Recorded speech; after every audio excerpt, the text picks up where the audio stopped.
name's Gary Lewis, and welcome to today's exciting episode of Homicide Hunter.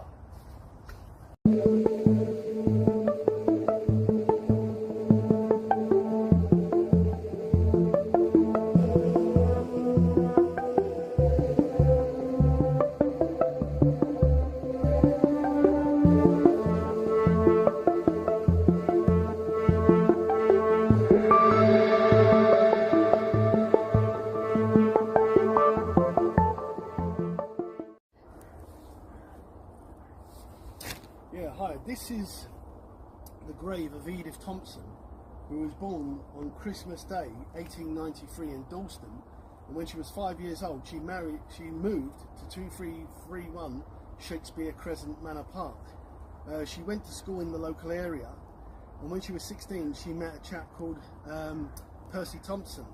They were engaged for 6 years and they got married in January 1916 at St Barnabas Church. And then they moved to Retreat Road, Westcliff-on-Sea. They came back to live in the local area, Kensington Gardens 41, in Ilford in 1920, and things weren't going well in the marriage. And in 1921 they took in a lodger called Frederick Bywaters, who started an affair with Edith Thompson. He was a merchant shipman, a sailor in the Merchant Navy, and in the times that he was sailing abroad they exchanged love letters between him and Edith. Her husband wouldn't give her a divorce, and things were very toxic in the marriage. And then one night Frederick Bywaters took matters into his own hands. On the night of the 22nd of October 1922 he attacked Percy Thompson with a dagger, killed him, and him and Edith Thompson went on trial at the Old Bailey. They were both found guilty on the 10th of December 1922, and Edith Thompson was sentenced to hang. Basically she was found guilty on the love letters that she sent to Frederick Bywaters. On the morning of the 9th of January 1923 at Holloway Jail, a crowd of 1,000 people gathered. Edith would get a last minute reprieve. It never came. And on the morning of the 9th of January 1923 at Holloway Prison, John Ellis, the executioner, pulled the trapdoor on Edith Thompson. And they said that as she fell, blood came out of her vaginal passage because she was pregnant.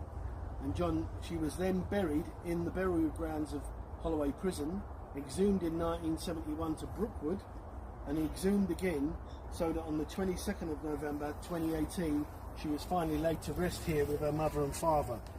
Ethel Jessie Graydon, who died in 1938, and her father William Eustace Graydon, who died in 1941. His express wish that she be with the family. And last year Dominic Raab, the Justice Secretary, received a notice from Rennie Weiss for a posthumous pardon for Edith Thompson, and recently that was turned down because he said no nude evidence has come to light. But at least, although Edith died, and I would say on a not guilty verdict that you would find today, but at least now she rests in peace with her family here in the City of London Cemetery.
victims of Jack the Ripper. This is the first one, Mary Ann Nichols, known as Polly Nichols, born in Augustine 1845 in Dean Street, Soho, married a printer called William Nichols in 1864, and they had 5 children.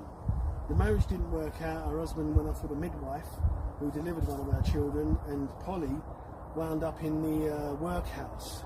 She did get out the year before she died, and she became a domestic servant, but also fond of a drink, and sadly took to selling herself to make ends meet. It was on the 31st of August 1888 that a friend of hers called Emily Holland saw her on Osborne Street at 2:30 in the morning. She had had her DOS money 4 times that day, but had drunk it 4 times. And her friend offered her the money to put her in the lodgings for the night. She declined. She went out and said she was going to get one last client, and at 3:40 in the morning on Bucks Road, now Durwood Street, Charles Lechman, a coachman, found the lifeless body of Polly Nichols, and she became the first victim of the infamous Jack the Ripper. She was buried here on the 6th of September 1888 at City London Cemetery. They said that over 1,000 people turned up at her funeral, and it wasn't until 1996 that she got this heritage plaque, the first victim of Jack the Ripper.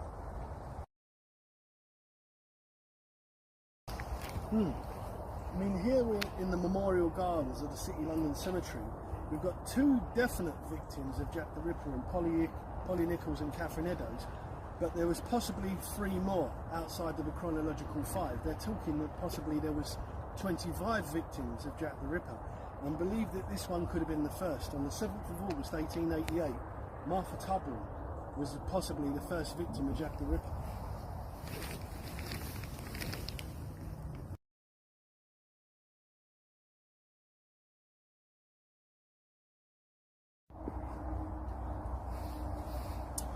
Yeah, I mean, being here in the City London Cemetery, obviously we've just been to the grave of Polly Nichols, but over there we've got Martha Tabram, who said possibly could have been a victim of Jack the Ripper, and 2 more here, Emma Smith and Annie Millwood, and they've only had their plaques put here in the cemetery in the last 4 months.